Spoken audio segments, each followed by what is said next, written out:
जज्बात बदल देंगे, हम वक्त बदल देंगे, जज्बात बदल देंगे। जो बुरी लगी दिल को, जो बुरी लगी दिल को, हर बात बदल देंगे, हम वक्त बदल देंगे, जज्बात बदल देंगे, हम वक्त बदल देंगे, जज्बात बदल देंगे।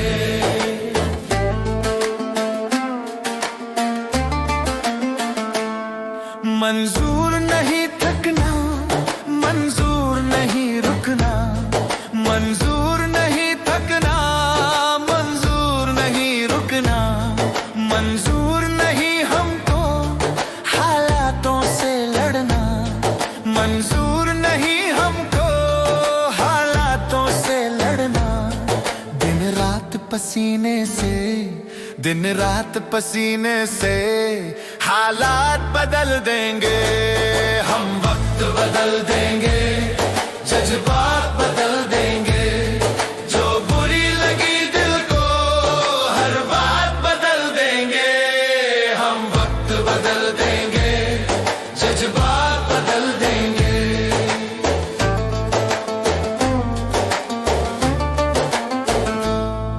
हम आए हैं जग को कुछ देकर जाएंगे, हम आए हैं जग को कुछ देकर जाएंगे।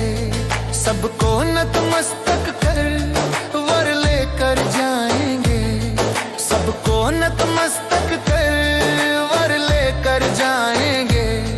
ठोकर दाताओं की, ठोकर दाताओं की औकात बदल देंगे, हम वक्त बदल देंगे, जज्बात बदल देंगे।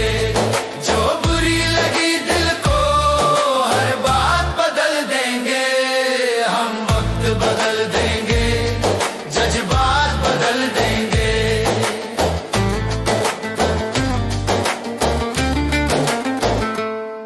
कुछ लोग यहाँ आकर बस खाकर जाते हैं, कुछ लोग यहाँ आकर बस खाकर जाते हैं, कुछ लोग यहाँ रोकर कुछ गाकर जाते हैं, कुछ लोग यहाँ रोकर कुछ गाकर जाते हैं। हम कर्मवीर बालक, हम कर्मवीर बालक कायनात बदल देंगे, हम वक्त बदल देंगे, जज्बात बदल देंगे। जो बुरी लगी दिल को, हर बात बदल देंगे, हम वक्त बदल देंगे, जज्बात बदल देंगे।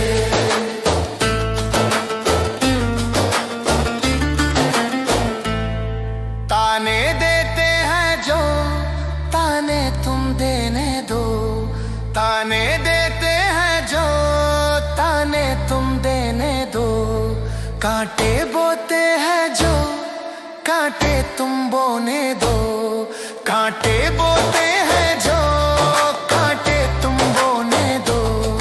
हम है कर्मठ प्राणी, हम है कर्मठ प्राणी, इतिहास बदल देंगे, हम वक्त बदल देंगे, जज्बात बदल देंगे। जो बुरी लगी दिल को, हर बात बदल देंगे, हम वक्त बदल देंगे, जज्बात बदल देंगे, हम वक्त बदल देंगे, जज्बात बदल देंगे।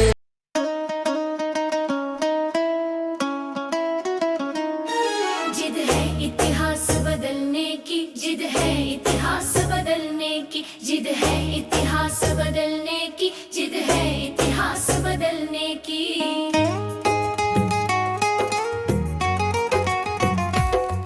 कोई शोर करे तो करने दो, अपने में मगन रहो साथी। कोई सार न दे तो क्या करना, तुम स्वयं अकेले हो काफी।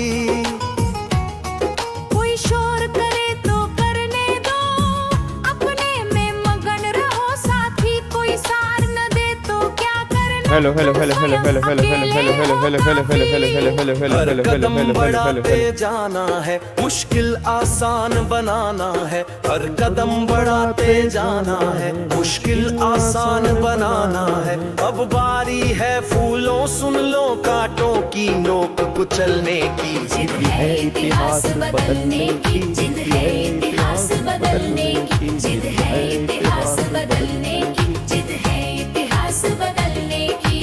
हाँ जी, very very very very very very good morning मेरे दोस्तों। Good morning Anuj, good morning Sushil, good morning Anika, good morning Riya, good morning. Sawan ने कहा था आऊंगा, सोने के कंगन लाऊंगा, ना तू आया ना तेरे कंगन, बीत गए लाखों मौसम। कंगन कंगन मत कर यार, कंगन के संग लाया यार, चल कुड़िए नी चल हो तैयार, कहना पड़ेगा तुझे कितनी बार, टोटे टोटे हो गया दिल, टोटे टोटे हो गया।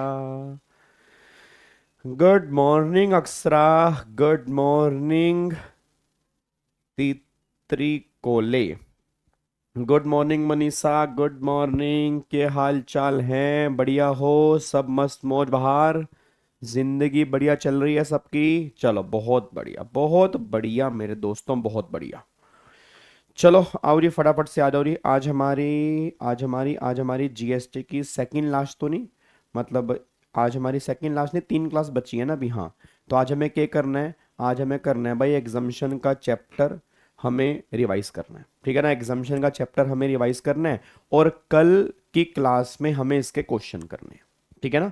आज हम सिर्फ प्रोविजन प्रोविजन रिवाइज करेंगे, कल इसके हम क्वेश्चन करेंगे।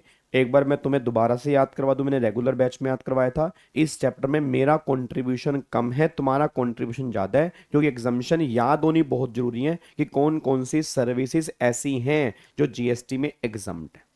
वो याद होंगी तो हम कल वाले क्वेश्चन कर पाएंगे, वो याद नहीं होंगी तो हम कल वाले क्वेश्चन नहीं कर पाएंगे।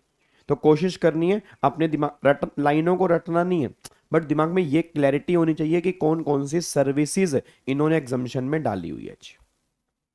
ठीक है जी।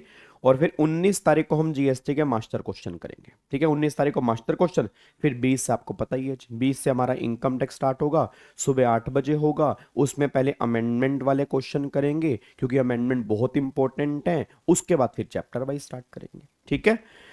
चलो आ जाओ मेरे दोस्तों, फटाफट से आओ जी। अब अगर मैं एग्जाम्शन अंडर जीएसटी की बात करता हूं, अच्छा यहां पर ना एग्जाम्शन मैंने जो टिक की हुई है, ये सारी के सारी मोस्ट इंपॉर्टेंट एग्जाम्शन है तुम्हारे एग्जाम के लिए, जिसमें से इस बार तुम्हारे एग्जाम में क्वेश्चन बन सकता है।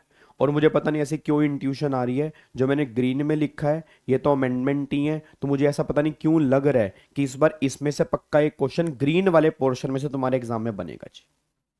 अब मेरे को मतलब ऐसी इंट्यूशन आ रही है कि ग्रीन वाले पोर्शन में से तुम्हारे एग्जाम में एक आधा क्वेश्चन बन जाएगा, ये जितना भी ग्रीन वाला पोर्शन है, क्योंकि अमेंडमेंट है। और अगर क्वेश्चन बना एग्जाम्शन में से तो ग्रीन वाले पोर्शन में से बनने के पूरे पूरे चांसेस हैं, ठीक है ना। वैसे तो एग्जाम्शन बहुत सारी हैं, काफ़ी सारी हैं, बट जितनी मोस्ट इंपॉर्टेंट एग्जाम्शन है उसको आज वाली क्लास में हम सारी की सारी रिवाइज कर लेंगे, और वो मैंने यहाँ पे टिक की हुई है, ठीक है। चलो अब एक बार 1 बाय 1 यहाँ पे स्टार्ट करते हैं। तो सबसे पहला तो वो कह रहा है जी एग्जामिशन की जो पावर मिलती है, वो पावर कहाँ से मिलती है भाई? पावर सेक्शन 11 है, सेक्शन 11 पावर देता है एग्जामिशन नोटिफिकेशन निकालने की, कि आप एग्जामिशन निकाल सकते हो। अब उसमें नोटिफिकेशन एग्जामिशन जनरली इधर एब्सोल्यूट मतलब या तो 100% या फिर कुछ कंडीशन के साथ निकाल सकते हो, और गुड्स और सर्विसेज भी बता सकते हो कौन कौन से गुड्स और कौन कौन सी सर्विसेज में एग्जामिशन होगी। फिर गवर्नमेंट कुछ केस में स्पेशल ऑर्डर भी इशू कर सकती है कि जहां पर जनरल एग्जामिशन नहीं देनी, मतलब किसी एक पर्टिकुलर पर्सन को देनी है या किसी एक पर्टिकुलर केस में देनी है, तो गवर्नमेंट स्पेशल ऑर्डर के थ्रू कुछ एक्सेप्शन क्रिएट कर सकती है कि हम इनको एग्जामिशन देना चाहते हैं, तो वो पावर भी गवर्नमेंट के पास है। अब एक बच्चा कहता है सर क्या गवर्नमेंट ने एग्जामिशन की नोटिफिकेशन निकाल दी? अरे कब की निकाल दी? सन 2017 में जीएसटी बना, उसी टाइम पर नोटिफिकेशन निकाल दी थी। उसके बाद इसमें धीरे धीरे अमेंडमेंट्स आती गई, एंट्रीज बढ़ती गई। सर क्या गुड्स भी एग्जामिशन लिस्ट में होते हैं अप्रोक्सीमेट 1200 के अराउंड गुड्स ऐसे हैं जो जीएसटी में एग्जम्प्ट हैं। बट खुशी की बात यह है गुड्स के एग्जामिशन लिस्ट जो है वो किसी के भी सिलेबस में नहीं है, ना वो सीए इंटर में है, ना वो सीएस एक्जी में है, ना वो सीएमए में है, किसी के मतलब किसी के अंदर भी गुड्स की एग्जामिशन लिस्ट नहीं।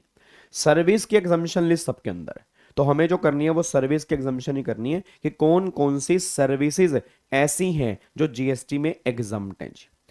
अब सबसे पहला पॉइंट यहाँ पे निकल के आ रहा है जी, एजुकेशन सर्विसेज। तो पहले ही बात तो इन्होंने यहाँ पे एजुकेशन सर्विसेज की बात की है कि हम एजुकेशन सर्विस पे कोई भी जीएसटी एप्लीकेबल नहीं करेंगे।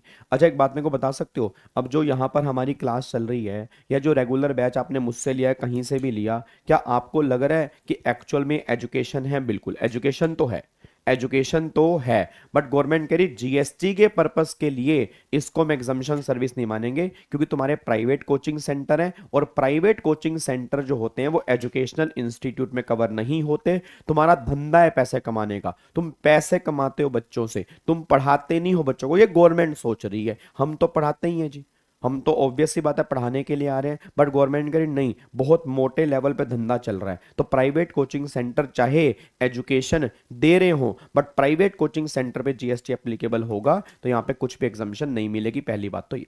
फिर दूसरा क्या बचे? दूसरा बचे स्कूल बचे और कॉलेज बचे। अब स्कूल वाले केस में क्या क्या एग्जामिशन और कॉलेज वाले केस में दोनों में अलग है, तो दोनों को अलग लेके चलना। कुछ एग्जामिशन ऐसी है जो स्कूल वाले केस में है बट कॉलेज वाले केस में नहीं है। तो यहाँ पे एक बार चेक करो स्कूल वाले केस में क्या है। कह रहा है service provided by educational institute. Education institute का मतलब क्या हो गया? स्कूल। इट मींस अगर स्कूल सर्विस दे रहा है, कौन सी? किसको? To its student. अगर वो अपने स्टूडेंट को सर्विस दे रहा है, अपनी फैकल्टी को सर्विस दे रहा है या अपने स्टाफ को सर्विस दे रहा है bye way of entrance exam. जो स्कूलों में आज एंट्रेंस एग्जाम होता है तो उसकी फीस पे कोई भी जीएसटी एप्लीकेबल नहीं है।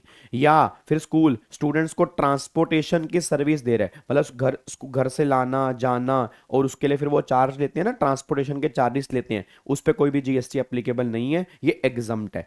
कैटरिंग, आजकल स्कूलों में खाना पीना मिलता है, कैटरिंग की सर्विस लेता है स्कूल वाले, ठीक है। मिड डे मील्स अगर आपको पता हो, अगर आप किसी कभी कभी अगर आप गवर्नमेंट स्कूल में पढ़े हो तो वहां पर मिड डे मील मिलती है, तो उसके कुछ नॉमिनल चार्जेस होते हैं, तो उस पर भी कोई जीएसटी एप्लीकेबल नहीं है। फिर एडमिशन टू एजुकेशन इंस्टीट्यूट, किसी स्कूल में एडमिशन करवाना है, उसके लिए एडमिशन टेस्ट होते हैं, उसके अगर कोई फीस है उस पर भी कोई जीएसटी नहीं है। फिर जो एग्जामिनेशन कंडक्ट करवाने की जो फीस चार्ज की जाती है, जैसे होता है ना तुम्हारे 11वीं के एग्जाम हो गए, 12वीं के एग्जाम हो गए, आई थिंक एग्जाम फीस अगर तुमसे वो चार्ज करते होंगे तो उस पर भी कोई जीएसटी एप्लीकेबल नहीं है।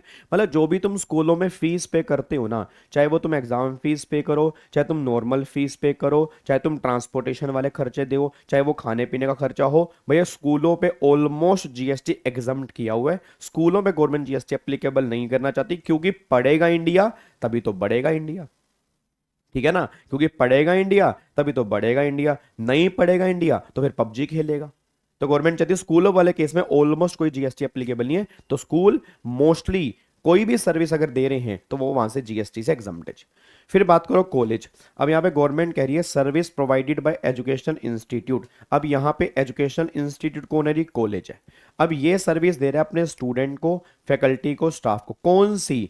एंट्रेंस एग्जाम वाली। एंट्रेंस एग्जाम वाली एग्जाम्प्ट है। देखो यहां पर भी एंट्रेंस एग्जाम है, यहां पर भी, ये दोनों में है। फिर सप्लाई ऑफ ऑनलाइन जर्नल, जो उनके घर में मैगजीन्स आती हैं, जनरल्स आते हैं, वो एग्जाम्प्ट है। वो स्कूलों वाले केस में एग्जाम्प्ट नहीं है, कॉलेज वाले केस में एग्जाम्प्ट है। और बाकी चेक करो, ट्रांसपोर्टेशन की सर्विस कॉलेज वाले केस में एग्जाम्प्ट नहीं है, कैटरिंग की सर्विस कॉलेज वाले केस में एग्जाम्प्ट नहीं है। बात समझ रहे हो? तो आपको ध्यान रखना पड़ेगा, क्योंकि वो तुम्हें कंफ्यूज कर सकता है कि कॉलेज वाले अपने स्टूडेंट को ट्रांसपोर्टेशन की सर्विस दे रहे हैं, टैक्सेबल है। कॉलेज वाले अपने स्टूडेंट को कैटरिंग की सर्विस दे रहे हैं, टैक्सेबल है। इसलिए मैंने यहाँ पे बाइफर्केशन किया हुआ है, स्कूल अलग किया हुआ है, कॉलेज अलग किया हुआ है, प्राइवेट कोचिंग अलग किया हुआ है। तो आपको ध्यान से देखना पड़ेगा कि स्कूल, कॉलेज और प्राइवेट कोचिंग में क्या डिफरेंस होता है। प्राइवेट कोचिंग जो होते हैं वो तो फुली टैक्सेबल होते हैं, चाहे वो किसी भी चीज की सर्विस दे वो टैक्सेबिलिटी में ही कवर होंगे, वो एग्जामिनेशन में कवर नहीं हो सकते जी।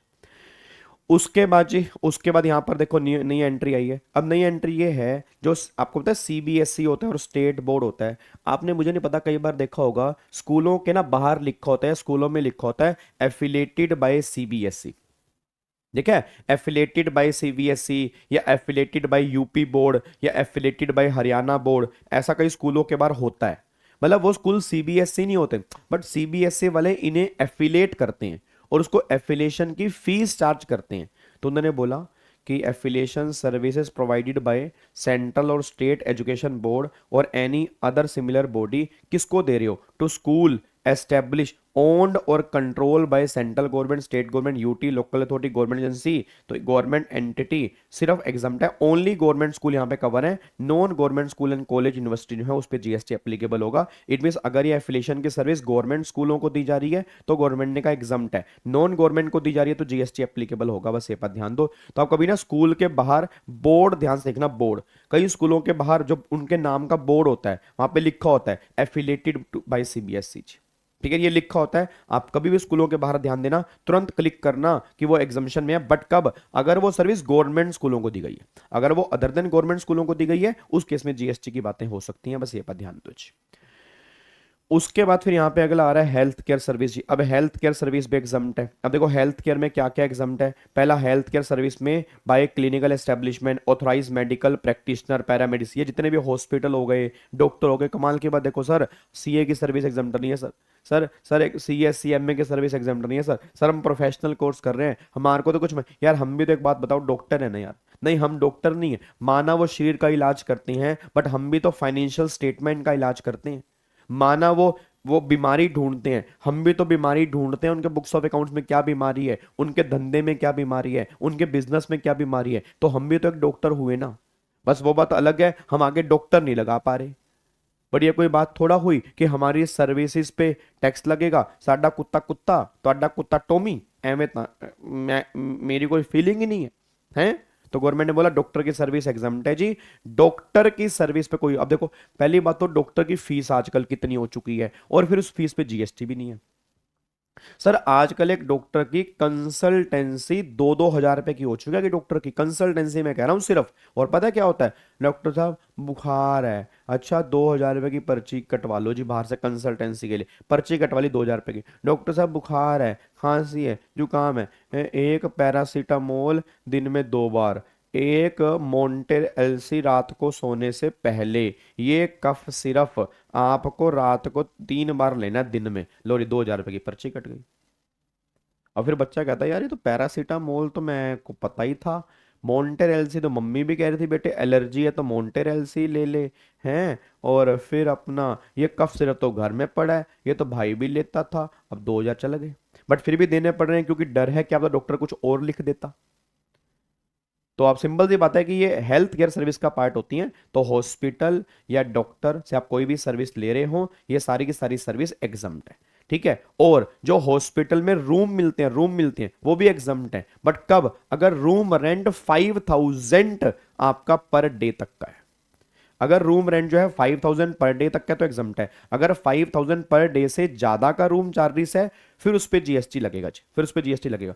आपको पता है सर आजकल हॉस्पिटल भी हॉस्पिटल नहीं रहे यार। मैं अभी पिछले एक हफ्ते से मैक्स हॉस्पिटल जा रहा हूँ क्योंकि मेरी दीदी, मतलब मेरी सिस्टर जो रियल सिस्टर है, उसके फादर इन लॉ हॉस्पिटल में एडमिट है ड्यू टू बीपी और शुगर उनका स्पाइक हो गया, मतलब हाई हो गया, तो उनको फिर ब्रेन स्ट्रोक आ गया, मतलब ब्रेन में क्लोट हो गया। तो उससे थोड़ा सा क्या हो गया, एक तरफ की बॉडी थोड़ा सा मतलब काम कम कर रही है, अब धीरे धीरे उसके फिजियोथेरेपी करानी पड़ेगी। तो ना मैं लास्ट एक हफ्ते से मैक्स हॉस्पिटल जा रहा हूँ अपने, मतलब यहाँ पे पता करने के लिए। तो ना मतलब जब हम हॉस्पिटल जाते हैं ना तब हमें एक्चुअल में रियलिटी समझ में आती है कि भगवान ने हमें कितना कुछ दिया है। मतलब तुम्हें कभी कभी ये फील हो ना कि भगवान ने तुम्हें कुछ नहीं दिया या कोई कमी छोड़ी है या तुम्हें कोई भगवान से गिला शिकवा हो, एक बार किसी भी हॉस्पिटल के आईसीयू वार्ड में चले जाना। मैं सही बता रहा हूं, सारे के सारे गिले शिकवे तुम्हारे 2 सेकंड के अंदर खत्म हो जाएंगे। आप भगवान से ये प्रार्थना करो कि भगवान बहुत कुछ दिया, यहां नहीं आना बस। आप, मैं सही बता रहा हूँ सर, बड़े से बड़े 30 में जब देखते हैं ना आईसीयू में कि लोगों के हालात, कोई बंदा 2 बेड छोड़ के मर गया, अचानक से ही मर गया, किसी के ऑक्सीजन लगी पड़ी है, किसी के डेली बेस पे डायलिसिस चल रही है, किसी की मेडिसिन चल रही है, उनसे तो कितने बड़ी हैं वो। मैंने कहा ना तुम्हारे गिले शिकवे, तुम्हारे सारे के सारे गिले शिकवे 1 सेकंड से पहले खत्म हो जाएंगे कि भाई बहुत अच्छे हैं भाई, भगवान ने जो दिए ना उसी में सेटिस्फाइड होते हैं भगवान, शुक्र है हम वहां तो नहीं बैठे। मैंने कहा ना मैं तो एक हफ्ते से जा रहा हूं सर, दिमाग खराब हो जाता है आईसीयू में पेशेंट को देख के भाई साहब। मतलब लगता है कि भाई साहब क्या ही इनकी लाइफ है, और फिर उसी टाइम थैंक यू निकलता भगवान जी कि आपने जो दिया वो बहुत बढ़िया दिया, सेटिस्फेक्शन बहुत इंपॉर्टेंट है। क्योंकि नॉर्मली कई बार नहीं पता लगता, क्योंकि लाइफ अगर बढ़िया चल रही है, हम कभी हॉस्पिटल नहीं होके आ रहे तो हमें नहीं पता। तो मैंने कहा ना, कभी भी अगर तुम्हें लगे, तुम्हारे गिले शिकवे हो, तो एक बस मेरे कहने से एक बार आप किसी भी हॉस्पिटल का आईसीयू में चले जाना, तुम उसी टाइम बाहर आके बोलोगे थैंक यू भगवान जी, बहुत कुछ दे दिया, कोई दिक्कत वाली बात नहीं है, इसी में ही मेरे रिसोर्सेज जितने भी हैं उसको यूज करके मैं काम करूंगा, बाकी तुम्हारी मर्जी है। तो सिंपल सी बात क्या निकल के आ रही है, अब ये जितनी भी सर्विसेज वहां पे दी जा रही हैं, तो आजकल ये एग्जम्प्ट है, ये सारी की सारी सर्विस क्या एग्जम्प्ट है। अच्छा, अब क्या होता है, अब एक बात मेरे को बताओ, अब आजकल ना हॉस्पिटल ही, मैंने क्या बोला, हॉस्पिटल हॉस्पिटल नहीं रहे, हॉस्पिटल भी, प्राइवेट हॉस्पिटल जो हैं वो एक तरह से होटल बन चुके हैं।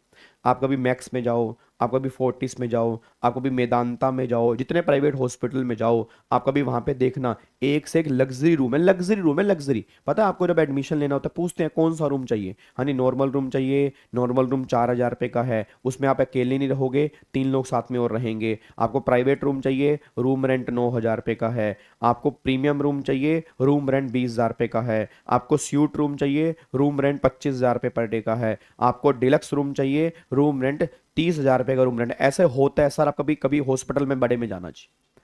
अब एक बात तो गवर्नमेंट करिए तो प्योर धंधा चल रहा है यार, माना यहां पर हेल्थ केयर सर्विस है, बट हेल्थ केयर सर्विस में ये कवर नहीं करेंगे रूम रेंटिंग। 5,000 तक रूम रेंटिंग एग्जम्प्ट है, 5,000 से ऊपर की रूम रेंटिंग है उस पर जीएसटी लगेगा, बात खत्म। हाँ, अगर वो आईसीयू में है, मैं दोबारा बोलूंगा, अगर वो आईसीयू में है, अगर वो आईसीयू में है, सीसीयू में है, एनआईसीयू में है, उस केस में गवर्नमेंट कह रही जितना मर्जी रूम का किराया चार्ज हो रहा हो वो एग्जम्प्ट है, क्योंकि वो क्रिटिकल सिचुएशन में वहां पर गया होगा। नॉर्मल रूम रेंटिंग की बात यहां पर 5,000 रुपए की हो रही है, अदरवाइज आईसीयू, सीसीयू, एनआईसीयू इनकी यहां पे बात नहीं हो रही, ये ऑलवेज एग्जम्पशन में ही कवर होंगे, बस ये पर ध्यान दो। अरे कोई नेगेटिव मार्किंग नहीं हुई यार, कोई नेगेटिव मार्किंग नहीं हुई। वो एक शीट वायरल हो रही है, उसके अंदर एक्चुअल में क्या होता है, मतलब सीए इंस्टीट्यूट क्या करता है, पेपर 2-3 बार रिव्यू होता है। किसी ने 5 नंबर दे दिए, अगले वाले को लगा 5 नहीं मिलने चाहिए, उसने 0.5 कर दिया, अब वो -0.5 पेपर पे शो हो गया, तो बच्चों को लग रहा है नेगेटिव मार्किंग हो रही है। नहीं, ऐसा नेगेटिव मार्किंग, डिस्क्रिप्टिव में नेगेटिव मार्किंग नहीं होती है, एमसीक्यूज में होती है, और एमसीक्यूज में कोई नेगेटिव मार्किंग है नहीं है। तो ये अफवाहें फैलाई जा रही हैं, ऐसी कोई नेगेटिव मार्किंग नहीं है। ठीक है सर जी, मेरे पापा को भी अचानक से हट में दर्द हुआ, जीटीबी गए, 2 गोली पकड़ा दी, बस बोला 2 बहुत हैं ना कुछ क्या। हाँ, तो वो ऐसा होता है सर, प्रैक्टिकली ऐसा ही होता है जी। ठीक है जी।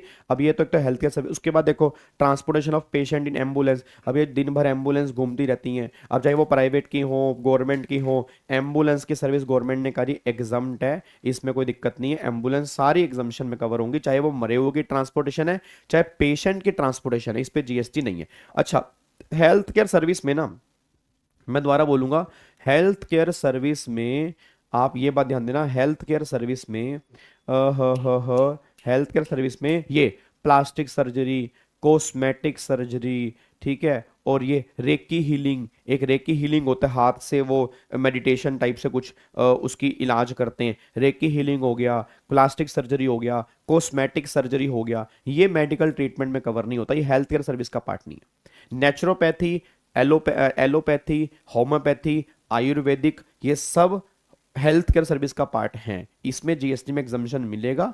अच्छा, बट अगर मान लो किसी बच्चे को जन्म से ही कोई प्रॉब्लम है, या कोई उसका बहुत मेजर एक्सीडेंट हो गया, उसके लिए उसको सर्जरी करवानी इंपॉर्टेंट है, तब गवर्नमेंट कह रही हेल्थ केयर सर्विस में कवर हो जाएगी, फिर कोई दिक्कत वाली बात नहीं है। बट अपनी सुंदरता को बढ़ाने के लिए, अपने आप को बढ़िया दिखाने के लिए, जैसे कहते कई होता ना, कई सेलिब्रिटी नोज की सर्जरी करवा लेते हैं, लिप्स की सर्जरी करवा लेते हैं, चीफ की सर्जरी करवा लेते हैं, ये कई लोग सर्जरी करवाते हैं, ये सब की सब टैक्सेबल हैं, ये हेल्थ केयर सर्विस का पार्ट नहीं है, इस पर जीएसटी लगेगा, बस ये पर ध्यान देना चाहिए। उसके बाद ट्रांसपोर्टेशन एग्जम्प्ट है, फिर health care of bird animal. जब इंसानों की हेल्थ केयर एग्जम्प्ट है, तो फिर बर्ड तो उससे भी ज्यादा वफादार होते हैं भाई, अगर आप कायदे से देखो तो इंसानों से ज्यादा वफादार तो बर्ड ही होते हैं। ठीक है ना, इंसानों अगर हम अपनी बात करें, हमसे कई गुना वफादार जानवर हैं सर। जानवर क्या करते हैं, जानवर चुगलियां नहीं करते ना, हम तो फिर भी चुगलियां करते हैं। मैं तुझे एक बात बता रही हूँ, ये बात ना किसी को मत बताइए, ये बहुत कॉन्फिडेंशियल बात है, मैं तेरे को अपना समझ के बात बता रही हूँ, बता दी। अब अगले वाले को सेम बात बोले, देख मुझे सीमा ने एक बात बताई है, मैं बताना तो नहीं चाहती बट तुझे बता रही हूँ बहन समझ के, तो किसी को मत बताइयो। सीमा ने राजू को बताई, राजू देख तू मेरा फ्रेंड है, मैं तुझे इसलिए बात बता रही हूँ। किस उसने कहा था मत बताइयो, बट तू मेरा फ्रेंड है, मैं तुझे बता रही हूँ। राजू ने मनीष को, मनीष ने अपना बता दी पुलकित को, पुलकित ने फिर रोशनी को, रोशनी ने जिसने बताई इस बात वहीं घूम के आ गई जी।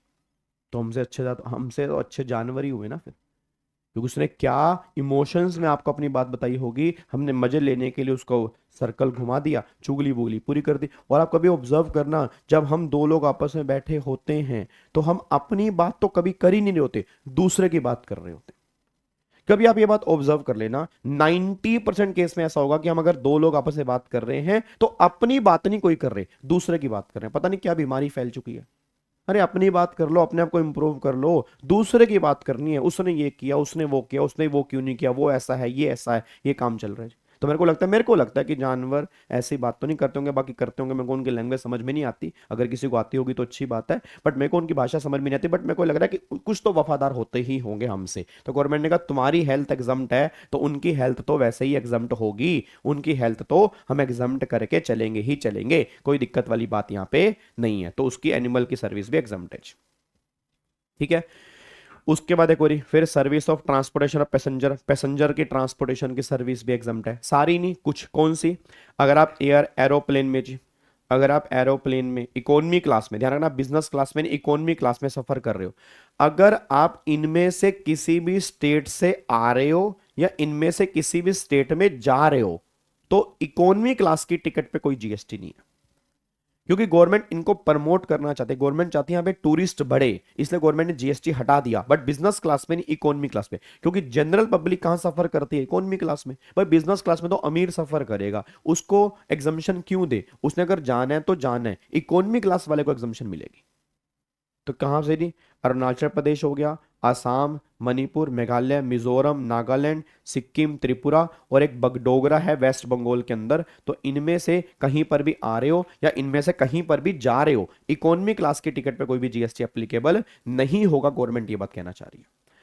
उसके बाद फिर गवर्नमेंट ने बोला कॉन्ट्रैक्ट, एक तो ये एग्जम्प्ट है, फिर कॉन्ट्रैक्ट कैरिज। कॉन्ट्रैक्ट कैरिज क्या होते हैं? जो डायरेक्टली डेस्टिनेशन में जाते हैं। जैसे मान लो दिल्ली से कटरा की बस है, तो दिल्ली से कटरा जाएगी, बीच में सवारियां लेके नहीं जाएगी। हाँ, जहां पे किसी ने टिकट बुक करवा रखी होगी बातें का अलग है, बट वो ऐसा नहीं है कि हर स्टेशन पे रुकेगी, यानी कटरा कटरा कटरा कटरा कटरा कटरा कटरा वाले, ऐसा नहीं।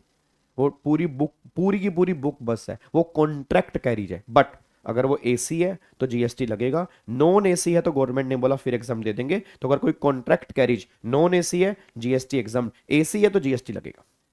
फिर स्टेज कैरिज। स्टेज कैरिज क्या होता है? जो हर स्टेज पे रुक के जाता है, जो हर स्टेज पे रुक के जाते हैं। जैसे डीटीसी बस हो गया, डीटी से बस हो गया, हरियाणा रोडवेज की बस हो गया, पंजाब रोडवेज की बस हो गया, यूपी रोडवेज की बस हो गया, राजस्थान रोडवेज की बस हो गया। मतलब किसी भी स्टेट में अगर तुम रह रहे हो तो वो जितनी भी रोडवेज की बसें होती हैं वो तो स्टेज कैरिज है ना, वो हर स्टेज पे रुक के जाती हैं। तो अगर हर स्टेज पे रुक के जा रही हैं तो गवर्नमेंट ने बोला ये तो स्टेज कैरिज है, एग्जम्प्ट है। बट अगेन अगर वो एसी है तो जीएसटी लगेगा, नॉन एसी है तो एग्जम्प्ट है।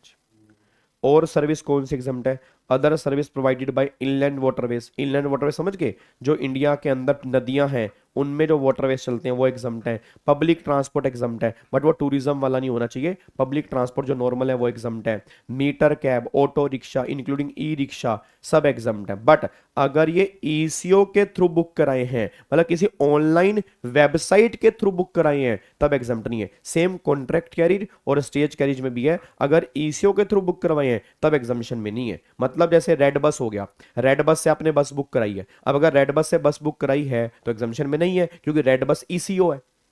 तो आप अगर डायरेक्टली बुकिंग करवा रहे हैं, डायरेक्टली ले रहे हैं, तब एग्जम्पशन में। किसी ऑनलाइन प्लेटफॉर्म को बीच में लेके आ रहे हैं तो फिर गवर्नमेंट ने कहा वहां पे जीएसटी एप्लीकेबल होगा। बस ये पर ध्यान दो। तो ये हमारी पैसेंजर की ट्रांसपोर्टेशन की सर्विस यहाँ पे आ रही है, ठीक है। उसके बाद देखो फिर अगली सर्विस कौन सी है? फिर यहाँ पे आ रही है जी रेलवे, मिनिस्ट्री ऑफ रेलवे। ये ग्रीन वाला पोर्शन ध्यान देना जी। Railway in a class other than first class AC coach, मतलब एसी और फर्स्ट क्लास को छोड़कर जो भी रेलवे वो एग्जम्प्ट है। मतलब स्लीपर क्लास एग्जम्प्ट है, सेकंड क्लास एग्जम्प्ट है, सिटिंग क्लास एग्जम्प्ट है, बट वो एसी नहीं होनी चाहिए। अच्छा, एसी का कोई भी कोच, फर्स्ट एसी कोच हो, सेकंड एसी कोच हो, थर्ड एसी कोच हो, तीनों के तीनों एग्जम्प्ट है।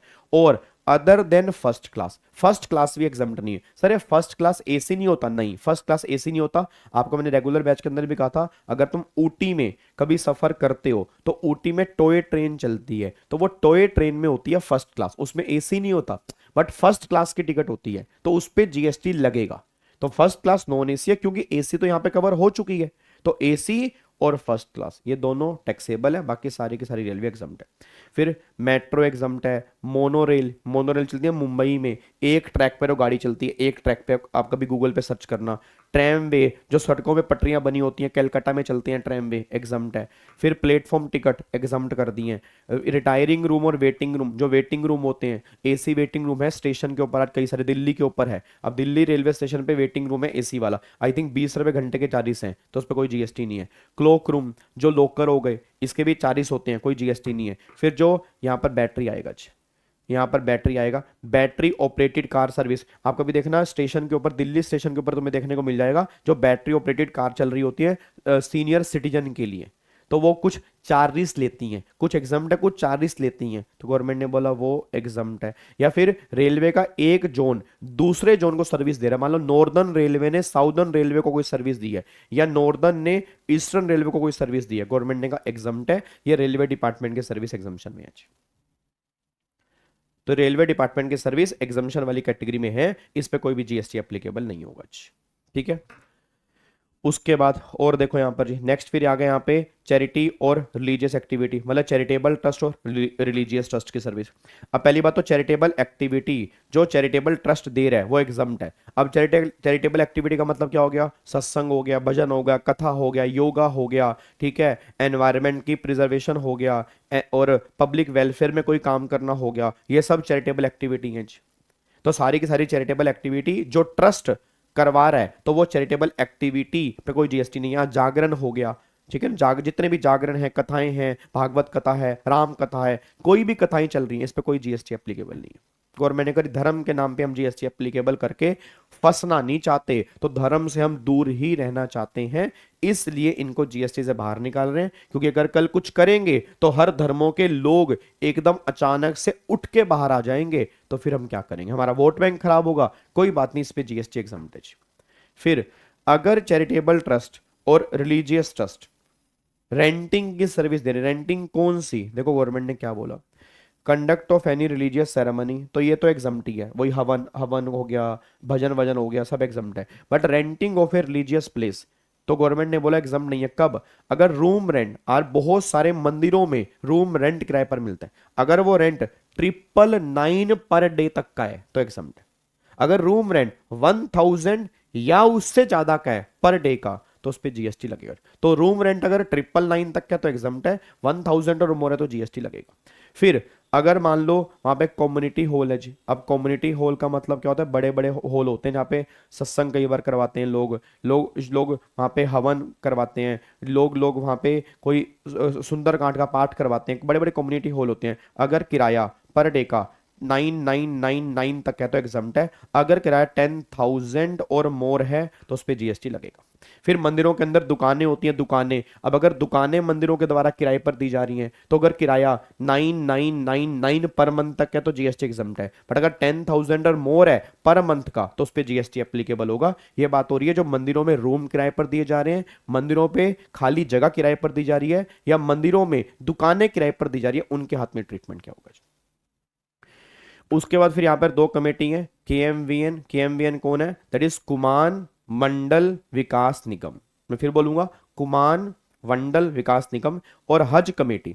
अगर ये हज और कैलाश मानसरोवर की यात्रा करवा रहे हैं, इस पे भी कोई जीएसटी एप्लीकेबल नहीं है, सिर्फ यही दो अथॉरिटी यहां पे कवर है। इसके अलावा और कोई यात्रा करवा रहा है जीएसटी लगेगा, ये यात्रा करवा रहे हैं जीएसटी एग्जाम्प्ट। फिर ट्रेनिंग और कोचिंग किससे रिलेटेड, आर्ट्स कल्चर, अगर ये इंडिविजुअल सर्विस दे रहा है, या स्पोर्ट्स बाय चैरिटेबल एंटिटी, कोई स्पोर्ट्स की ट्रेनिंग दी जा रही है चैरिटेबल एंटिटी के द्वारा, तो ये वाली सर्विस भी एग्जाम्पशन वाली कैटेगरी में कवर होगी। ये पूरी की पूरी चैरिटेबल और रिलीजियस ट्रस्ट से रिलेटेड सर्विस है जो एग्जाम्पशन वाली कैटेगरी में आती है। एक बात तो मैं समझ में आ गया होगा, बार बार रिवीजन करनी पड़ेगी। ये 2 पेज क्रक्स बुक के अपनी दीवार के सामने चिपका लो, चाहे कटिंग करके चिपका लो, चाहे प्रिंट आउट निकाल के चिपका लो, बट डेली बेस पे 2 एग्जाम्शन भी पढ़ोगे या 3 भी पढ़ोगे तो भी पेपर तक तुम्हारी 2 से 3 बार रिवाइज हो जाएंगी, फिर तुम्हें रटने की रिक्वायरमेंट नहीं होगी, तुम्हें याद हो चुकी होंगी। ठीक है बिल्कुल सिंपल सिंपल, इसमें कोई मुश्किल नहीं है, समझना मुश्किल नहीं है, बट प्रॉब्लम क्या, दिमाग में एकदम तुरंत याद आना चाहिए कि हाँ हमने कुछ एग्जाम्शन में ऐसा पढ़ा था। क्योंकि जब कल इसके क्वेश्चंस करेंगे ना तो बार बार हमें रिकॉल करना पड़ेगा क्या हमने एग्जामिनेशन में पढ़ा था या नहीं पढ़ा था। तो ये पॉइंट ध्यान देना चाहिए बस। ठीक है, उसके बाद देखो एग्रीकल्चर सर्विस एग्जाम्प्ट है। अब एग्रीकल्चर से रिलेटेड सर्विस तो मैंने पहले भी कहा था, गवर्नमेंट एग्रीकल्चर को प्रमोट करना चाहती है, तो एग्रीकल्चर से रिलेटेड सर्विस पे गवर्नमेंट जीएसटी एप्लीकेबल ही नहीं कर सकती, ऑब्वियस सी बात है। अब एग्रीकल्चर में कौन कौन सी है, राइस और जो एग्रीकल्चर प्रोड्यूस है, समझ गए एग्रीकल्चर प्रोड्यूस क्या होता है, पैडी अनाज जो होता है, उनकी loading unloading packaging storage warehousing सब एग्जाम्प्ट है। मतलब राइस हो या जो अदर एग्रीकल्चर प्रोड्यूस है, उनके लोडिंग अनलोडिंग स्टोरेज वेयरहाउसिंग ये पैकिंग ये सब की सब एग्जाम्पशन में है, इस पे कोई भी जीएसटी जो है वो एप्लीकेबल नहीं होगा। उसके बाद वेयर हाउसिंग, किस चीज की, warehousing of minor forest produce, इसमें क्या होते हैं, हनी हो गया, आंवला हो गया, बैम्बू हो गया, ये सब इस वाली कैटेगरी में कवर होते हैं, तो इनकी वेयर हाउसिंग गवर्नमेंट ने कहा जी एग्जम्प्ट है। फिर और किसकी वेयर हाउसिंग, सीरियल्स, ठीक है, पल्सेस, फ्रूट्स, वेजिटेबल्स, इनकी वेयर हाउसिंग भी एग्जम्प्ट है, क्योंकि इनकी वेयर हाउसिंग जरूरी है, नहीं तो आपकी सब्जियां और फ्रूट्स आपके खराब हो जाएंगे सारे के सारे। तो उसकी वेयर हाउसिंग की सर्विस भी गवर्नमेंट ने कहा जी एग्जम्पशन वाली कैटेगरी में है, उस पर कोई भी जीएसटी जो है हम यहाँ पे एप्लीकेबल नहीं करेंगे। उसके बाद देखो artificial insemination of live stock other than horse, कृत्रिम बच्चे पैदा करना, मतलब कृत्रिम बच्चे पैदा करने की सर्विस, हॉर्स को छोड़ के, क्योंकि हॉर्स एग्रीकल्चर में यूज नहीं होता, हॉर्स रनिंग में यूज होता है, मतलब रेस वेस में यूज होता है, तो हॉर्स की आर्टिफिशियल इंसेमिनेशन टैक्सेबल है। अदर लिव स्टॉक्स जो हैं उनकी आर्टिफिशियल इंसेमिनेशन पे कोई भी जीएसटी नहीं लगेगा। उसके बाद सप्लाई ऑफ फार्म लेबर, ये जो लेबर होती है फार्म लेबर जो जो खेतों में अपना अपना एग्रीकल्चर में काम कर रही होती है, इसकी सप्लाई की अगर सर्विस है उस पर कोई भी जीएसटी एप्लीकेबल नहीं है। फिर agriculture operation of cultivation harvesting plant protection testing, जो एग्रीकल्चर ऑपरेशन से, जैसे मैंने कहा ना थ्रेशनिंग हो गया, हार्वेस्टिंग हो गया, कटिंग हो गया, प्यूरिंग हो गया, ये जितनी भी सर्विस वहां पे की जाती है ये सर्विस पे एग्जम्पशन में है। फिर एग्रीकल्चर एक्सटेंशन सर्विस, एग्रीकल्चर को बढ़ाने के लिए आप कोई सर्विस ले रहे हैं उस पे कोई फीस चार्ज हो रही है, उस पे भी कोई जीएसटी एप्लीकेबल नहीं होगा। Renting and leasing of agro machinery और वेकेंट लैंड, आपने एग्रो मशीनरी ली किसके लिए, एग्रीकल्चर के लिए, किराए पर लैंड ली किसके लिए, एग्रीकल्चर के लिए, इस पे भी कोई जीएसटी एप्लीकेबल नहीं है। ये सारी की सारी सर्विस एग्रीकल्चर रिलेटेड सर्विस में आती हैं, इनको हम जीएसटी से बाहर निकाल देंगे, इन पे भी कोई जीएसटी एप्लीकेबल नहीं होगा, ये सब एग्जम्पशन वाली कैटेगरी में है। क्या बात समझ में आ रही है जी, पक्का पक्का। उसके बाद अगली सर्विस देखो, सर्विस बाय गवर्नमेंट। अब गवर्नमेंट में ये 3 पॉइंट मैंने जो जो टिक कर रखे हैं वो हम यहां पे देखेंगे।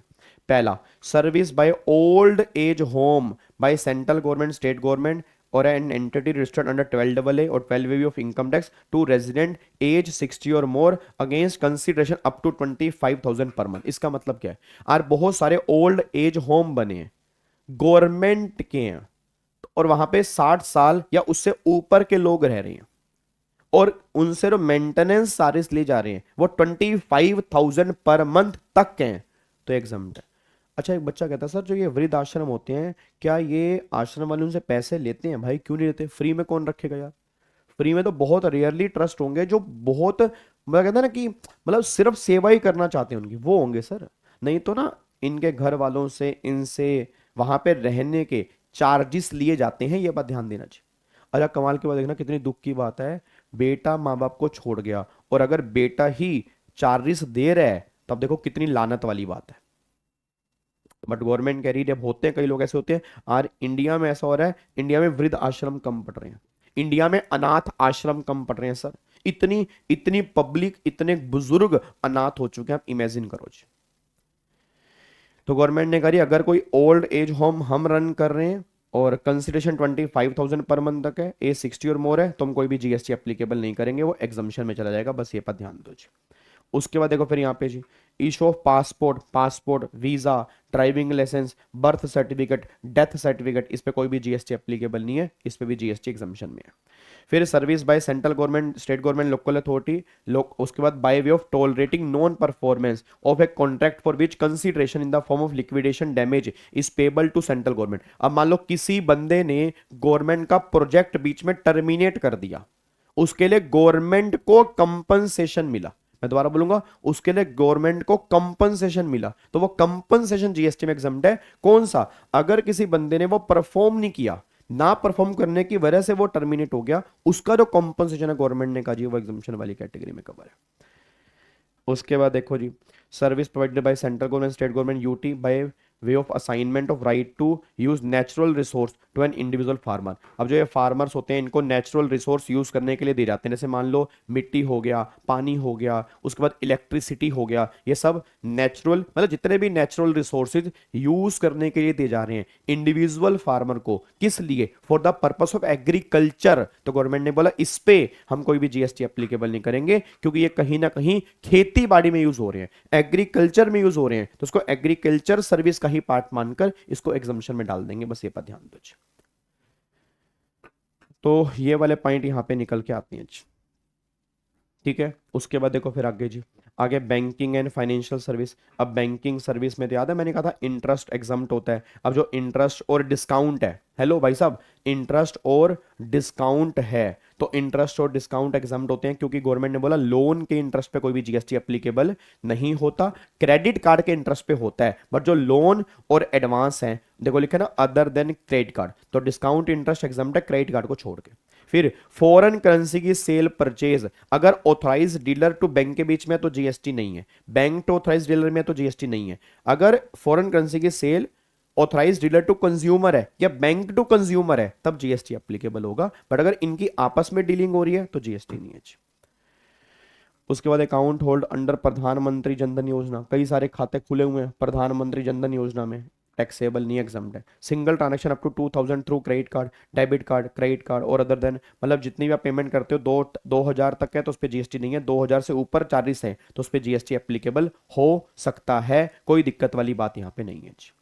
तो मोटा मोटी बस ये ध्यान देना, बैंकिंग की सर्विस में एक तो ये डिस्काउंट इंटरेस्ट वाला पॉइंट इंपॉर्टेंट है, और दूसरा अकाउंट होल्डर अगर प्रधानमंत्री जनधन योजना में ये वाला अमाउंट एग्जम्प्ट है।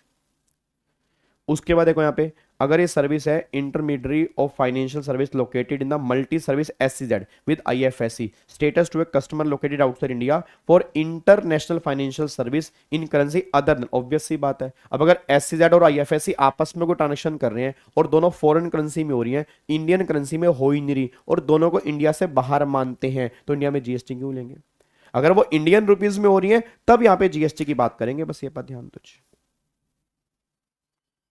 आर्टिफिशियल इंसेमिनेशन तो बहुत गलत तो है अमन जी, गलत तो यार अब बहुत चीज़ें हैं गलत, तो यार गवर्नमेंट इतना चिकन एक्सपोर्ट कर रही है वो भी गलत है, जो लोग नॉन वेज खा रहे हैं वो भी गलत है, गलत तो बहुत चीज़ें हैं, गलत तो हो ही रही है ना, तो जो हो रही हैं तो वो हो रही हैं, उसमें गवर्नमेंट को चाहिए, क्योंकि जो लोग चिकन दबादब खा रहे हैं तो कैसे कैसे खाएंगे चिकन बताओ, तो ये चीज़ें करनी पड़ेंगी। आजकल तुम्हें क्या लग रहा है इतनी तादाद में अंडे आ रहे हैं, अंडे सब रियल हैं, सारे के सारे, आधे अंडे खराब हैं, आधे अंडे फेक हैं, जो कई तरह की बीमारियां पैदा कर रहे हैं। इतने तो मुर्गियां भी नहीं है, मुर्गियों को इंजेक्शन ठोक ठोक के अंडे निकलवाए जा रहे हैं, तो गलत तो बहुत चीज़ें है अमन जी, उन बातों पे ना ही जाएं तो अच्छा है, गलत सही में ना ही पड़े तो अच्छा है। आओ जी अगले पॉइंट पर आओ जी। अब यहाँ पे देखो कंस्ट्रक्शन की सर्विस। अब कंस्ट्रक्शन की सर्विस में पहली बात तो यहाँ पे प्योर लेबर कॉन्ट्रैक्ट, मतलब मटेरियल की बात नहीं हो रही, प्योर लेबर की बात हो रही है, प्योर लेबर।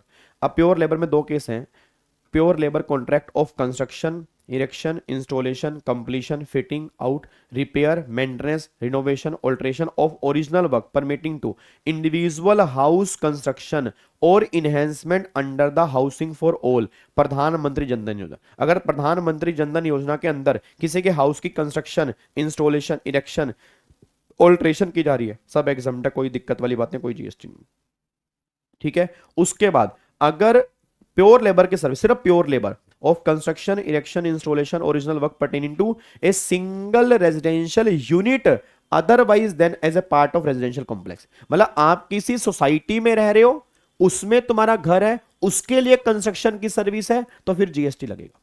आप एक इंडिविजुअल रेजिडेंशियल घर बनवा रहे हो, मतलब सिर्फ घर, अपना घर, कोई सोसाइटी में नहीं, अपना घर बनवा रहे हो, तो प्योर लेबर, मैं फिर बोलूंगा लेबर प्लस मटेरियल नहीं, प्योर लेबर की सर्विस को एग्जम्पशन दे देंगे। ए सिंगल रेजिडेंशियल यूनिट, बट वो यूनिट तुम्हारा किसी रेजिडेंशियल कॉम्प्लेक्स में ना हो, मतलब किसी सोसाइटी में नहीं होना चाहिए, बस ये बात ध्यान दो। तो और ध्यान रखना, इसमें कहीं पर भी रिपेयर की सर्विस कवर नहीं है, वो तुम्हें कंफ्यूज करेगा। रिपेयर की सर्विस पे जीएसटी लगेगा, यहाँ पे सिर्फ कंस्ट्रक्शन है, इरेक्शन है, इंस्टॉलेशन है, ये सर्विस यहाँ पे मोटा मोटी कवर है, रिपेयर यहाँ पे कहीं पर भी कवर नहीं है, बस ये बात ध्यान दो। तो इस एंट्री को तुम इंपॉर्टेंट मार्क कर सकते हो, इसमें से क्वेश्चन बन सकते हैं। उसके बाद लाइफ इंश्योरेंस बिजनेस, इसको हम आगे रखे देखते हैं जी। यहाँ पे जीटीएम कर चुके हैं रिवर्स चार्ज के अंदर। अब यहाँ पे आओ जनरल, अब यहाँ पे आ जाओ, बस ये चीज देखने वाली है जो इंपॉर्टेंट है। अब तुमने सब देखा होगा 22 सितंबर को गवर्नमेंट ने लाइफ इंश्योरेंस और हेल्थ इंश्योरेंस में अमेंडमेंट की। गवर्नमेंट ने लाइफ इंश्योरेंस और हेल्थ इंश्योरेंस पे जीएसटी 0 कर दिया, एग्जम्प्ट कर दिया। ये वही पॉइंट है कि अगर किसी इंडिविजुअल के लिए या उसकी फैमिली के लिए लाइफ इंश्योरेंस या हेल्थ इंश्योरेंस की सर्विस ली जा रही है, तब तो जीएसटी एग्जम्प्ट है। मैं फिर दोबारा बोलूंगा, अगर किसी इंडिविजुअल के लिए लाइफ इंश्योरेंस या हेल्थ इंश्योरेंस की सर्विस दी जा रही है तो जीएसटी एग्जम्प्ट है। बट अगर किसी ग्रुप के लिए लाइफ इंश्योरेंस या हेल्थ इंश्योरेंस की सर्विस दी जा रही है, तब उस पर जीएसटी लगेगा जी। अब यहां पर वही बात यहां पे लिखे, देखो जी, life insurance service provided to an individual और individual with family are exempt from GST if insured not group. Health insurance service provided to an individual, वही फैमिली तो एग्जम्प्ट है, ग्रुप के लिए ना हो। Family means all person cover as family member in the insurance policy, ठीक है। Reinsurance of such exempt, reinsurance भी एग्जम्प्ट है अगर लाइफ और हेल्थ इंश्योरेंस पॉलिसी अगर वो एग्जम्प्ट है। मतलब अगर life insurance health insurance exempt है, तो अगर उस कंपनी ने इसका आगे री इंश्योरेंस करवा लिया तो भी वो एग्जम्प्ट है। बट अगेन वो इंडिविजुअल के लिए होना चाहिए, ठीक है, या उनकी फैमिली के लिए होना चाहिए। अगर ग्रुप के लिए, जैसे मान लो मैंने अपने 100 एम्प्लॉय का एज ए ग्रुप इंश्योरेंस करवा लिया, जीएसटी लगेगा। अलग अलग करवाया, इंडिविजुअल कराया अलग है, बट मैंने एक पूरे ग्रुप का करवा लिया, तो जहां पर ग्रुप की बात होगी गवर्नमेंट ने बोला वो जीएसटी में कवर होगा, इंडिविजुअल वाले केस में एग्जम्पशन मिल जाएगी, बस ये पर ध्यान दीजिए। तो ये इस बार की अमेंडमेंट है, तुम्हारे पेपर के अंदर बन सकती है, ठीक है। उसके बाद फिर यहां पर देखो जी, अब बिजनेस फैसिलिटेटर और कोरस्पोंडेंट, याद है हमने रिवर्स चार्ज में किया था। अब बच्चा कह रहा है सर बिजनेस फैसिलिटेटर और बिजनेस कोरस्पोंडेंट की सर्विस तो एग्जम्पशन में, उसमें आरसीएम में होती है। हमने वहां पढ़ा था आरसीएम के अंदर कि बिजनेस फैसिलिटेटर अगर बैंक को सर्विस देगा या बिजनेस कोरस्पोंडेंट के एजेंट अगर बिजनेस कोरस्पोंडेंट को सर्विस देंगे, तो फिर हमने वहां पढ़ा था रिवर्स चार्ज है। तो यहां पर क्या कर रही है बेटे, वहां पे जो होगा वो मेनली तब होगा अगर वो काम अर्बन एरिया में, रूरल एरिया में, ऑलवेज ध्यान देना, जहां कहीं भी तुम्हें रूरल एरिया दिख जाए, रूरल मतलब गांव, रूरल मतलब गांव, अगर वहां बिजनेस फैसिलिटेटर या बिजनेस कोरस्पोंडेंट की सर्विस होगी तो उसमें जीएसटी एग्जम्प्ट होगा, उसमें जीएसटी एग्जम्प्ट होगा। क्या बात मेरी समझ में आ रही है? एम्प्लॉय के लिए कराया आईटीसी भी ब्लॉक जीएसटी, हाँ तो बिल्कुल सही बात है ना, क्या दिक्कत है भाई, वो एम्प्लॉयर एम्प्लॉय का रिलेशन है ना, तो वहां पे अब कैसे गवर्नमेंट आईटीसी अलाउड कर देगी यार, एक बात बताओ।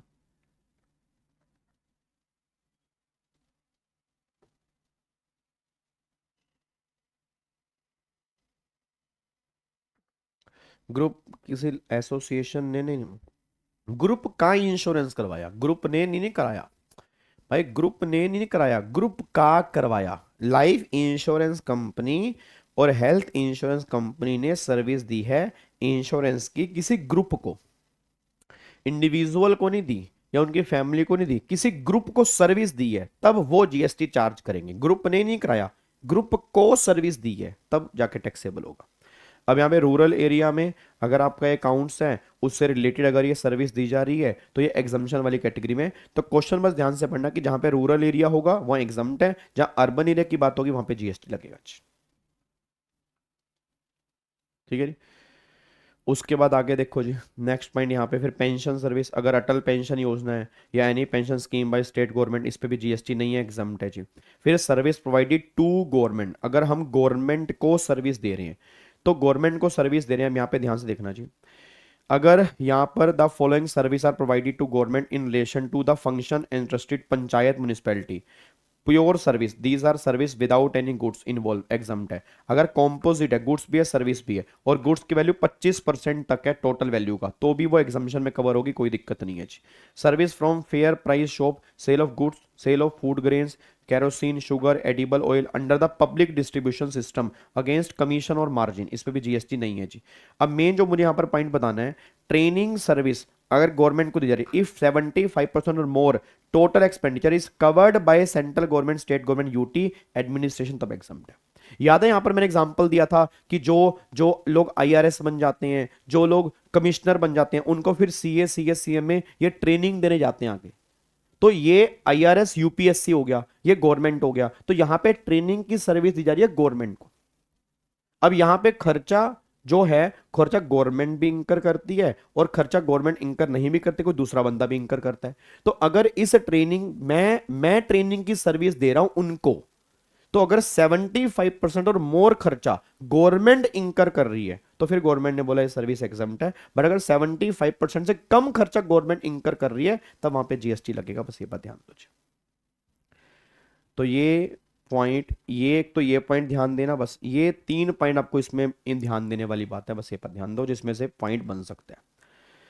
अगला जी लीगल सर्विस, स्पॉन्सरशिप ये हो चुकी है हमारी यहाँ पे जी। अब यहाँ पे आ रहा है परफॉर्मेंस बाय एन आर्टिस्ट, ये भी इंपॉर्टेंट है। अब एक आर्टिस्ट परफॉर्म कर रहा है इन फोक, क्लासिकल, म्यूजिक, डांस। अब ये मतलब फोक और क्लासिकल, फोक और क्लासिकल, यहाँ पे बॉलीवुड की बात नहीं हो रही। बॉलीवुड डांस है, झुमका गिरा रहे चमेली के बाजार में, उड़ी उड़ी बाबा, उड़ी उड़ी बाबा, हुई गर्मी, ये सब के सब टैक्सेबल है, ये सब के सब टैक्सेबल है। तो समझ गए ना, फोक और क्लासिकल, था थई थई था, ता थई थई था, ता थई थई था, ये तो क्लासिकल हो गया। तुम्हें पता ही होगा, तुम्हें सारे डांस वांस तो आते ही हैं। तो ये जो हो गया डांस हो गया, म्यूजिक हो गया, क्लासिकल और फोक, ये एग्जाम्शन में, ठीक है। बट कब एग्जाम्शन में है? अगर कंसीडरेशन इनको 1.5 लाख तक मिल रहा है। अगर 1.5 लाख से ऊपर है फिर जीएसटी लगेगा। बट अगर मान लो ये बॉलीवुड डांस कर रहे हैं तो टैक्सेबल है। और अगर ये फोक और क्लासिकल, म्यूजिक और डांस परफॉर्मेंस दे रहे हैं एज ए ब्रांड एम्बेसडर, फिर कोई जीएसटी में लिमिट नहीं है, फिर स्टार्टिंग से टैक्सेबल है। मतलब फोक और क्लासिकल में भी एग्जाम्शन तब है जब 1.5 लाख तक है। बट अगर एज ए ब्रांड एम्बेसडर ये काम कर रहे हैं फिर इस पे जीएसटी लगेगा जी, फिर कोई एग्जाम्शन नहीं मिलेगी, बस ये बात ध्यान दो। तो एज ए ब्रांड एम्बेसडर वाले केस में जीएसटी यहां पे लगेगा। अदर देन ब्रांड एम्बेसडर वाले केस में 1.5 लाख तक गवर्नमेंट कह रही है कि हम लिमिट देंगे, 1.5 लाख के बाद यहां पे जीएसटी लगेगा जी। उसके बाद देखो आगे जी, यहां पर नेक्स्ट पॉइंट क्या आ रहा है।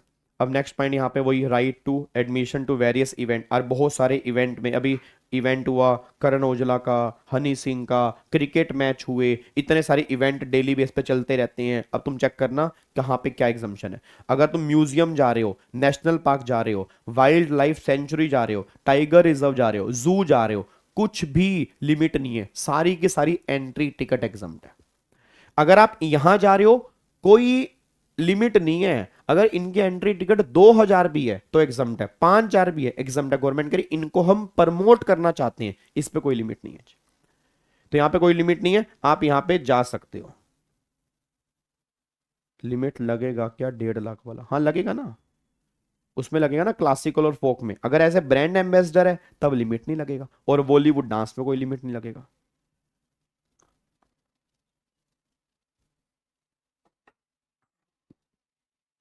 उसमें क्लबिंग में पता कैसे लगेगा भाई? सैलरी हेड का पता नहीं लगेगा यार, कैसी बात कर रहे हो? सैलरी हेड में कौन कौन सी इनकम आती है? तो अगर अगर वो इनकम है तो वो सैलरी हेड में क्लब होंगी, बिजनेस की इनकम है पीजीपी में क्लब होगी। जिस रिस्पेक्टिव हेड की इनकम अराइज हो रही है उस रिस्पेक्टिव हेड में क्लब करनी है, और उससे रिलेटेड उस रिस्पेक्टिव हेड में जो डिडक्शंस मिलती हैं वो मिलेंगी जी। क्लासिकल सिंगर ने ब्रांड प्रमोट करने की सर्विस दी 1.5 लाख से नीचे तो भी टैक्सेबल है जी, वहां कोई लिमिट ही नहीं है ना। ब्रांड एम्बेसडर वाले केस में भाई कोई लिमिट ही नहीं है। आप अगर किसी प्रोडक्ट को brand ambassador, as a brand ambassador service दे रहे हो, चाहे वो क्लासिकल और फोक है, 50,000 भी है तो भी जीएसटी है। अदर देन ब्रांड एम्बेसडर में 1.5 लाख की लिमिट है, ये बात ध्यान देना चाहिए। अच्छा उसके बाद देखो यहाँ पे जाओगे, कोई एंट्री टिकट नहीं है, सब एग्जम्प्ट है। फिर protected monuments under the ancient monuments and archaeological sites, उसके बाद एंड रिमेन्स एक्ट 1958 और अदर रेलिवेंट स्टेट लॉज। अब जैसे लाल किला हो गया, दिल्ली गेट हो गया, यहाँ पर भी जाओ, कोई भी एंट्री टिकट हो, कोई भी जीएसटी नहीं है, एग्जम्प्ट है, क्योंकि हमारे देश की धरोहर है, हमारे देश की धरोहर है, तो गवर्नमेंट इसको प्रोक्योर कर प्रिजर्व करना चाहती है, तो गवर्नमेंट ने कहा जाओ देखो, इसमें टूरिस्ट आने चाहिए, कोई जीएसटी नहीं है। फिर एडमिशन टू इवेंट और place where the entry fee is not more than 500 per person, 500 रुपए पर पर्सन तक की एंट्री टिकट है तो एग्जम्प्ट है। अगर एंट्री टिकट 500 रुपए पर पर्सन से ज्यादा की है तो पूरी वैल्यू पे जीएसटी है, पूरी वैल्यू, एक्सेस नहीं, पूरी वैल्यू। 700 रुपए की टिकट है तो 700 पे जीएसटी है, ना कि 200 के ऊपर। कहाँ कहाँ 500 रुपए की टिकट है? आप सर्कस देखने जा रहे हो, डांस देखने जा रहे हो, कोई थिएटिकल परफॉर्मेंस, ड्रामा, बैलेट देखने जा रहे हो, award function, concert, Honey Singh, Diljit, अपना करण औजला, ये जितने भी हैं, पेजेंट, ये फैशन शो हो गया, music performance, musical performance, Arijit Singh हो गया, सुन रहा है ना तू, रो रही हूं मैं, सुन रहा है ना तू, क्यों रो रही हूं मैं, हल्का हल्का फीवर है, सांस भी दुबली लगती है, दिन में मन नहीं लगता, शाम भी गम की लगती है, क्या रोग ये पाला है, मुझे इश्क हुआ है या होने वाला है। ये तो तुम देखने जाते हो, ठीक है, फिर ऐसे ऐसे मोबाइल ऐसे ऐसे करते हो, ऐसे ऐसे करते हो, ठीक है ना। तो ये जो सारी की सारी है 500 रुपए तक की एग्जाम है, 500 रुपए से ऊपर टैक्सेबल है, ये बात ध्यान देना चाहिए। उसके बाद देखो जी, फिर अगर आप किसी अनरिकॉग्नाइज स्पोर्टिंग इवेंट में जाते हो या किसी रिकॉग्नाइज स्पोर्टिंग इवेंट में जाते हो, मान लो इंडिया का मैच देखने जा रहे हो या किसी कोई भी मैच वैच देखने जा रहे हो, 500 रुपए तक की टिकट एग्जाम है, 500 रुपए से ऊपर जीएसटी लगेगा। उसके बाद प्लेनेटेरियम, प्लेनेटेरियम जो होते हैं मेरे ख्याल से क्या होते हैं प्लेनेटेरियम, क्या मेरे को दिमाग में इमेज आ रही है प्लेनेटेरियम, हो प्लेनेटेरियम, प्लेनेटेरियम, प्लेनेटेरियम,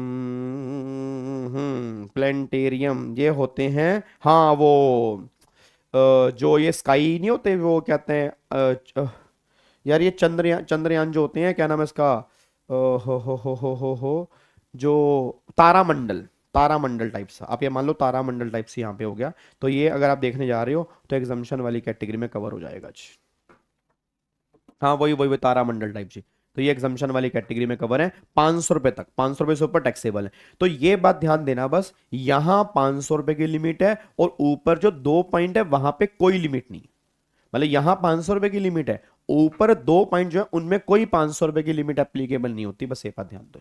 तो ये पॉइंट थोड़ा सा आपको ध्यान देना पड़ेगा, कहां 500 रुपए की लिमिट है। फिर बोलूंगा 500 से ऊपर जाते ही पूरी वैल्यू पे जीएसटी है, पूरी की पूरी वैल्यू पे, ये बात ध्यान देके चलना चाहिए। उसके बाद एक और सर्विस बाय अनइनकॉर्पोरेटेड और non profit entity registered under by any law for the time being in force. ये कहना चाह रहे हैं कि अगर कोई जो अनइनकॉर्पोरेटेड एंटिटी है, मतलब कोई सोसाइटी, कोई एसोसिएशन अपने ही मेंबर्स को सर्विस दे रही है और उनसे पैसा चार्ज करे 7500 रुपए पर मंथ पर मेंबर, तो एग्जम्प्ट है। जैसे जैसे आप किसी अगर सोसाइटी में रहते हो और सोसाइटी वाले तुमसे मेंटेनेंस चार्जेस ले रहे हैं, अगर वो मेंटेनेंस चार्जेस 7500 रुपए पर मंथ पर मेंबर तक है तो एग्जम्प्ट है, अगर उससे ज्यादा है तो जीएसटी लगेगा। तो ये उन्हीं की बात हो रही है कि जो अपने मेंबर से फीस चार्ज की जा रही है 7500 रुपए पर मंथ। देखो housing society providing up to 7500 per month per member for common goods और सर्विस, जो लिफ्ट फैसिलिटी होती हैं वहां में 7500 रुपए की लिमिट है, तो 7500 तक है तो एग्जम्प्ट है, उसके बाद जो लगेगा वहां पे जीएसटी एप्लीकेबल होगा।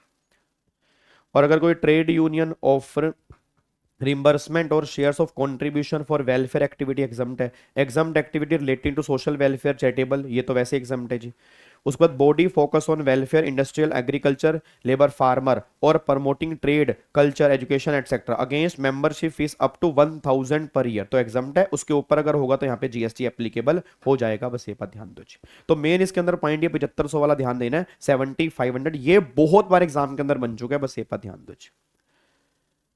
टाइम बीइंग इन फोर्स का मतलब क्या होता है, उस टाइम पर जो भी लो चल रहा है, उस टाइम पर जो भी लो चल रहा है, उस टाइम पर जो लो फोर्स में है, आप नहीं गए अभी जो हनी सिंह, मैं किसी इवेंट में नहीं गया आज तक ना। मैं हनी भाई, नाचें वो, गाएं वो, पैसा वो ले जाएं, हमको क्या मिल रहा है उसमें?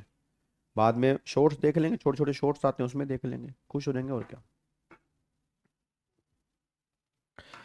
अगले पॉइंट पर आओ जी। अब देखो अदर एग्जम्प्टेड सर्विस कौन कौन सी हैं। अच्छा ये तो हमने पढ़ लिया था, रहने वाला घर रहने के लिए यूज करोगे, ये तो हमने आरसीएम में पढ़ लिया था ना, रेंटिंग वाला केस तो आरसीएम में पढ़ लिया था। तो रहने वाला घर अगर रहने में यूज करोगे तो एग्जम्प्ट है। उसके बाद हायरिंग ऑफ मोटर व्हीकल। अब ये मोटर व्हीकल जो किराए पर दी जा रहे हैं किसको? स्टेट ट्रांसपोर्ट, लोकल अथॉरिटी या जीटीए को, बट इनकी सीटिंग कैपेसिटी 12 पैसेंजर से ऊपर क्यों नहीं चाहिए, तो एग्जम्प्ट है।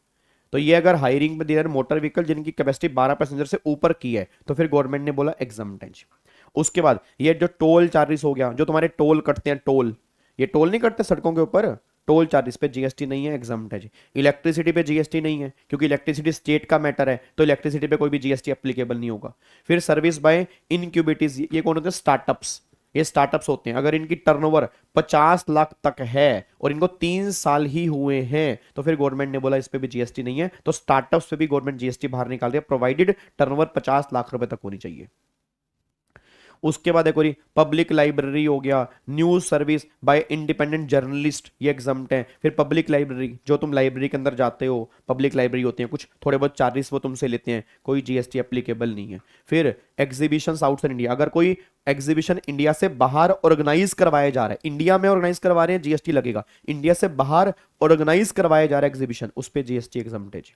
फिर ये आपका pre conditioning, pre cooling, packaging, fruits vegetable और कोल्ड चेन सर्विस, ये नहीं होता जो कोल्ड स्टोर होते हैं यहाँ पे सब्जियां फ्रूट्स वेजिटेबल्स रखे जाते हैं, ठीक है, इनकी सर्विस पे गवर्नमेंट ने बोला एग्जम्पशन में है, क्योंकि अगर एग्जम्पशन नहीं देंगे जीएसटी लगेगा तो सब्जियों और फ्रूट्स के प्राइस बढ़ जाएंगे, तो एग्जम्पशन में है। फिर फॉरेन डिप्लोमेटिक मिशन, अगर कोई सर्विस दे रहा है, मतलब फॉरेन एम्बेसी हो गया, ठीक है, या कोई यूएस मतलब एम्बेसी, कोई भी एम्बेसी अगर सर्विस दे रही है उस पर कोई जीएसटी एप्लीकेबल नहीं है जी। उसके बाद ये नेशनल परमिट नहीं देखा, ऑल इंडिया परमिट हो गया, स्टेट परमिट हो गया, ये लोग परमिट लिखे होते हैं ऑल इंडिया परमिट, तो इनको परमिट लेने के चार्जेस देने पड़ते हैं, उस पर भी कोई जीएसटी एप्लीकेबल नहीं है जो ये परमिट मिलते हैं इनको। आरटीआई के थ्रू जो तुम कॉपी निकलवाते हो, या आरटीआई के थ्रू कहते हो ना सर मेरी कॉपी चेक करना, ये देखो मेरे को इतने नंबर मिले हैं, तो आरटीआई के माध्यम से जो इन्फॉर्मेशन निकलवा रहे हो उस पर कोई जीएसटी नहीं है। फिर अगर कोई सर्विस स्पोर्ट्स बॉडी को दी जा रही है, प्लेयर, रेफरी, कोचेज, फिर इसमें और भी है, प्लेयर है, रेफरी है, कोचेज है, टीम मैनेजर है, कमेंटेटर और सिलेक्टर, इसकी सर्विस पे जीएसटी है, बस इतना ध्यान दो। जैसे यार विराट कोहली सर्विस दे रहे हैं बीसीसीआई को, एग्जम्प्ट है, ठीक है ना, मतलब जितने भी प्लेयर सर्विस दे रहे हैं एग्जम्प्ट है, referee, coaches, team manager service दे रहे हैं एग्जम्प्ट है, कमेंटेटर, ओ गुरु चौका लग गया, गुरु चक दे फट नप दे किल्ली, आज जलंधर कल दिल्ली, गुरु ठोको ताली, तो ये सब टैक्सेबल है। सिलेक्टर, अजीत अगरकर की सर्विस सिलेक्टर है ना, वो टैक्सेबल है। उसके बाद पब्लिक कन्वीनियंस, 2 रुपए का सुसु, 5 रुपए की पोती, ये देख लो, ये सब टैक्सेबल है, ये सॉरी एग्जम्प्ट है, एग्जम्प्ट है। तो ये पब्लिक कन्वीनियंस लाइक बाथरूम और टॉयलेट्स जो होते हैं, जो खुले होते हैं, सुलभ शौचालय, तो ये सारे के सारे एग्जम्पशन वाली कैटेगरी में है। उसके बाद ग्रीन वाला पोर्शन ध्यान देना, सर्विसेज लाइक रेंटिंग और renting metering equipment, testing meter, releasing connection, shifting meter line, issuing duplicate bill related to electricity transmission and distribution. Simple सी बात है, इलेक्ट्रिसिटी से रिलेटेड कोई सर्विस, चाहे बिजली का मीटर ट्रांसफर करना, बिजली का मीटर लगाना, बिजली का मीटर चेक करना और उसकी लाइन शिफ्ट करना, इसके लिए कोई चार्जेस अगर कोई ले रहे हैं वो आपसे, या किलोवाट बढ़ाने के चार्जेस जो लेते हैं, सब एग्जम्पशन में है। रीजन क्योंकि मैटर स्टेट का है, सेंट्रल का मैटर नहीं है, इसको यहां से बाहर निकालेंगे, इस पे जीएसटी नहीं है जी। फिर रिसर्च एंड डेवलपमेंट, याद करो पीजीपी के अंदर सेक्शन 35 साइंटिफिक रिसर्च, उसको मैंने कहा था इनकम टैक्स में भी डिडक्शन मिलती है, सेम यहां पर भी है। अगर आप कोई रिसर्च एंड डेवलपमेंट की सर्विस कर रहे हो, मतलब कोई चीज रिसर्च कर रहे हो, उस पे कोई खर्चे हो रहे हैं, उस पे गवर्नमेंट ये बात कह रही है, research and development service provided for consideration in the form of grant by government entity और नोटिफाइड रिसर्च इंस्टीट्यूट, उस पे गवर्नमेंट कह रही है जीएसटी यहां पे एप्लीकेबल नहीं किया जाएगा, क्योंकि यहां पे कुछ अच्छा काम हो रहा है, तो रिसर्च एंड डेवलपमेंट का काम हो रहा है, तो जो भी ग्रांट मिल रही है, जो भी कंसीडरेशन गवर्नमेंट की तरफ से मिल रहा है, कोई जीएसटी नहीं है। फिर services of insurance provided by motor vehicle accident fund, आपको पता है किसी बंदे का अगर एक्सीडेंट हो जाता है तो एक एक्सीडेंट फंड बनता है, जो इंश्योरेंस तुम पे करते हो ना, उस इंश्योरेंस में से कुछ पैसा तो इंश्योरेंस में जाता है, कुछ पैसा एक्सीडेंट फंड में जाता है, फिर वो एक्सीडेंट फंड से पैसा उनको मिलता है जिन लोगों का एक्सीडेंट हुआ है। तो गवर्नमेंट करिए ये सर्विस एग्जामिशन में डाल देंगे, इस पे जीएसटी एप्लीकेबल नहीं करेंगे, ये पैसा तो अच्छे काम के लिए यूज हो रहा है तो इन पे कोई भी जीएसटी एप्लीकेबल नहीं करेंगे, हटा देंगे। फिर service provided by facility management agency to MCD, अगर ये अच्छा एमसीडी कोई सर्विस देगा तब बात नहीं कर रहे, अगर ये सर्विस दे रहे हैं किसको, एमसीडी को, जैसे Delhi headquarter for upkeep to its headquarter building and applicable rate at these service are not covered under the scope of entry number 3A means not exempt under GST, मतलब ये ऊपर कवर नहीं थे। तो गवर्नमेंट ने बोला अगर अगर यहां पे सर्विस दी जा रही है फैसिलिटी मैनेजमेंट की एमसीडी को, एमसीडी के द्वारा नहीं, एमसीडी को सर्विस दी जा रही है, तो फिर गवर्नमेंट ने बोला यहां पर वो सर्विस एग्जम्पशन वाली कैटेगरी में डाल दी गई हैं, इस पे जीएसटी एप्लीकेबल नहीं होगा, ये बात ध्यान देना चाहिए। अब एक सेकंड मैं आपको यहां पे एक चीज दिखाना चाहता हूं जी, एक सेकंड रुको।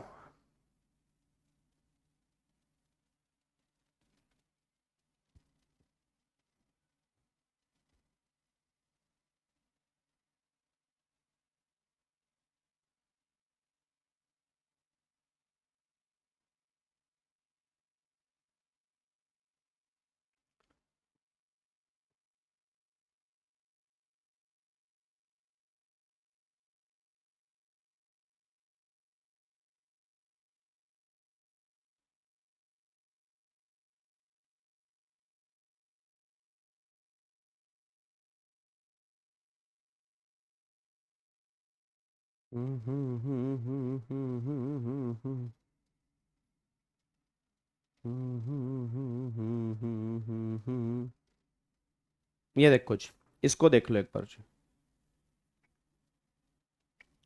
ये पूरा इसका करक्स है, ये पूरा करक्स है जी, ये देखो जी। अब यहाँ पे ये है एमसीडी, अब यहाँ पे क्या लिखा है, GST applicable on MCD service, MCD take service, MCD take service, अगर एमसीडी सर्विस लेता है ऑफिस और म्युनिसिपल फंक्शन। अब दो केस हैं, ऑफिस मेंटेनेंस की सर्विस ले रहा है, example housekeeping, building maintenance, furniture and horticulture, तो इस पे जीएसटी लगेगा, इस पे जीएसटी लगेगा। अगर म्युनिसिपल फंक्शन सर्विस, जो एमसीडी को फंक्शन परफॉर्म करने हैं उससे रिलेटेड, जैसे garbage collection, water supply, street lighting, slum improvement, ये सर्विस जो है वो एग्जम्पशन में, मतलब अगर एमसीडी अपने लिए कोई सर्विस ले रहा है तब तो जीएसटी लगेगा। एमसीडी को जो फंक्शन परफॉर्म करने हैं उसके लिए एमसीडी कोई सर्विस ले रहा है उस पे जीएसटी लगेगा, तो जो उसके फंक्शन एमसीडी के फंक्शन है उसके रिगार्डिंग कोई सर्विस होगी तो जीएसटी एग्जम्पशन में कवर होगी। अगर हम एमसीडी को सर्विस दे रहे हैं उसके पर्सनल पर्पस के लिए, मतलब उसकी ऑफिस मेंटेनेंस के लिए, चाहे वो हाउसकीपिंग की है, चाहे बिल्डिंग मेंटेनेंस की है, चाहे फर्नीचर की सर्विस, मतलब फर्नीचर के रिगार्डिंग कुछ हो रहा है तो उस पर गवर्नमेंट करी जीएसटी यहाँ पे एप्लीकेबल होगा। ये पूरी की पूरी क्लैरिफिकेशन है एमसीडी के रिगार्डिंग, ठीक है। यही अमेंडमेंट आई है, देखो इस बार की क्लैरिफिकेशन, तो यही जो आपको मैंने वहां पे लिखवाई है उसका मैंने सिंपल डायग्राम यहाँ पर बना रखा है, तो ये कंप्लीट डायग्राम यहाँ पे निकल के आ रहा है। क्या बात समझ में आ रही है?